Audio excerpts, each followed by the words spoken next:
paripurna. Mungkin demikian yang bisa saya sampaikan. Kemudian data yang baru, jadi bukan puskesmas dia bawa pasti. Kalau dia dirawat puskesmas, oke ini. Petugas kesehatan dari puskesmas tadi ke bawah, pastinya puskesmas kami di ujung dan kebetulan saya bertugas di kamar persali. Permasalahan kami pribadi di puskesmas sama dengan permasalahan Bapak. Iya. Sama sekali. Jadi kami pernah bawa pasien jam 3 pagi dengan sistem sisrut. Pertama kami coba dengan sisrut, kami tidak aktif. Sehingga jika di rumah sakit mereka menolak. Ketika menolak maka kami akan bawa waktu itu 3 rumah sakit.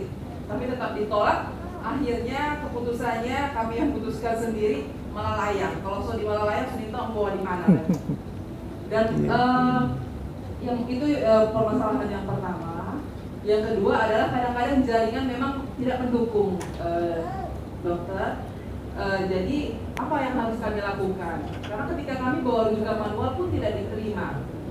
Kami bergabung di grup, ada grup WA untuk rujukan, tapi mereka memang sama. Responnya sampai 4 jam, bahkan kalau hari ini besok baru direspon. Jadi orang itu bingung bagaimana, dan sementara di puskesmas orang sudah tidak mampu untuk menangani karena harus ke fasilitas yang lebih lengkap, demikian.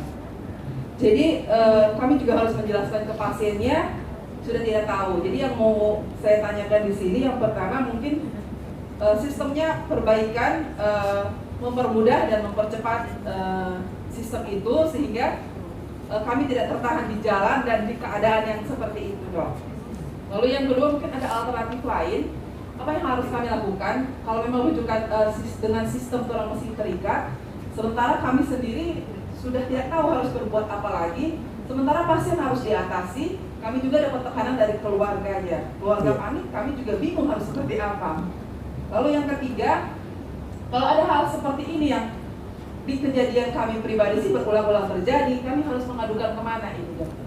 Demikian mohon kesepakatannya untuk pertemuan hari ini supaya orang lagi sama-sama harus bagaimana tidak terjadi lagi kejadian. Memang tempat tidur full tetapi tidak ada pemberitahuan akan ada pertama memang waktu itu sempat disebabkan oleh Petugas khusus sisrute yang pegang ini sisrute dan dorang baku shift jaga. Sisrute jangan diserahkan ke perawat jaga. Karena kalau dorang sota sibuk, siapa yang nanti mau berisi? Jadi perawat jaga atau dokter jaga itu mendampingi petugas untuk melakukan input supaya nanti tidak salah input. Ketua Dewan, anggota Dewan dari Kota Manado, kemudian yang kami hormati juga pimpinan-pimpinan sejawat dari Dinas Kesehatan Provinsi, Dr. Harto, dan Dinas Kesehatan Kota Manado, Dr. Jenny. Izinkan saya dari RSUD Provinsi Sulawesi Utara, RSUD Odeska, sedikit menanggapi masalah sistem rujukan. Kami berpendapat begitu baik program yang disiapkan oleh pemerintah, namun infrastruktur tidak bisa menjamin. Kenapa? Sama-sama kita mengalami saja satu masalah WA down, langsung bingung satu Manado. Jadi ini sistem yang tidak bisa jadikan pegangan. Jaringan internet tidak jalan, kita mau bagaimana menurut? Nah sebenarnya saya, maaf bukan mau cerita apa ya, ini kita orang santai saja. Saya tahun 2020 kebetulan ditugaskan ke Jepang. Waktu itu saya melihat sendiri, di sana komunikasi radio masih pakai. Nah, kenapa kita di sini sudah buang atau sudah hilang? Radio medik itu bisa digunakan sebagai sarana komunikasi dan sangat sederhana, murah dan mandiri. Tidak tergantung pada sistem BTS yang ada. Kenapa sistem BTS yang ada sekarang kalau mati lampu? Coba perhatikan, mana ada kalau mati lampu, handphone mati. Karena BTS itu, maaf saya kebetulan hobi dalam dunia komunikasi. Jadi BTS itu ada baterai kering. Baterai kering itu dicuri. Jadi yang terjadi BTS apakah dia dari jaringan seluler manapun, pada waktu mati lampu mati. Dan seperti saya sangat-sangat tertarik dengan yang disampaikan oleh kepala dinas tadi, bagaimana kita akan mengkoordinasikan untuk 112 dan 119 bisa sama-sama. Saya kebetulan ditugaskan Dr. Harto di 119. Saya 24 jam monitor. Tempat tidur saya di samping ada radio. Dan memang 112 itu sangat aktif melaporkan kondisi keamanan situasi malam-malam di Manado yang terkoneksi dengan Manado 10 atau istilah komunikasi itu dengan Polresta Manado. Dan 112 ada komunikasi, sementara kita tidak punya jaringan itu. Nah, kedepannya mudah-mudahan bagus. Jadi pada singkat saja kesempatan ini saya mengusulkan bagaimana kalau komunikasi radio diaktifkan lagi. Itu sederhana, murah, dan mandiri, asalkan jangan hilang. Karena semua radio komunikasi di puskesmas hilang. Ada bawa pulang. Itu satu.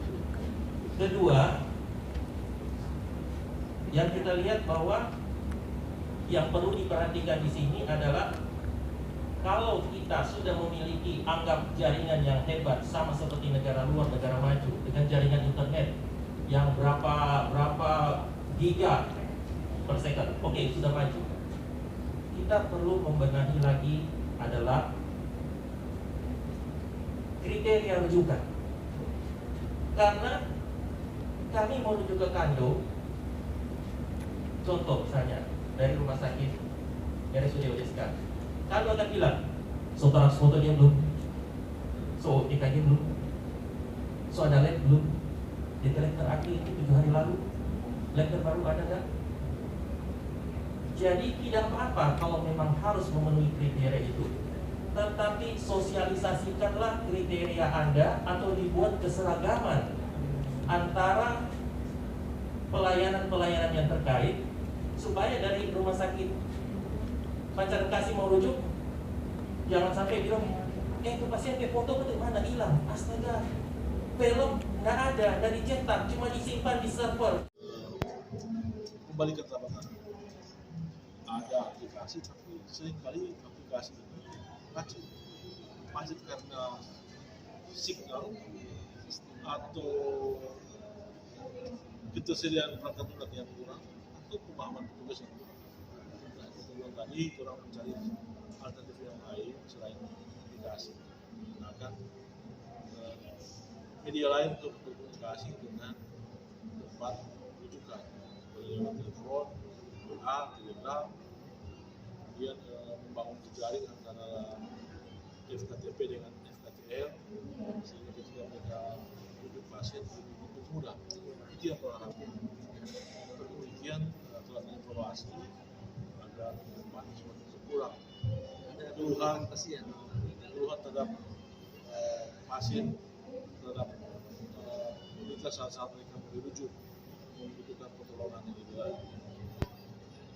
Banyak sekali kesepakatan, terutama untuk akan memperluas jejaring sistem ini agar mudah berkomunikasi. Sebagai pembawa aspirasi masyarakat, saya mengapresiasi kepada Dinas Kesehatan Kota Manado atas terlaksananya diskusi yang sangat berharga ini untuk perbaikan sistem, terutama sistem rujukan. Kami berharap ke depannya semakin lebih baik lagi dan semua rumah sakit bisa menangani pasien sesuai dengan alur yang baik dan sesuai dengan kebutuhan pasien itu sendiri. Jadi kami berharap juga tidak ada penolakan pasien di rumah sakit karena sistem rujukan yang terintegrasi.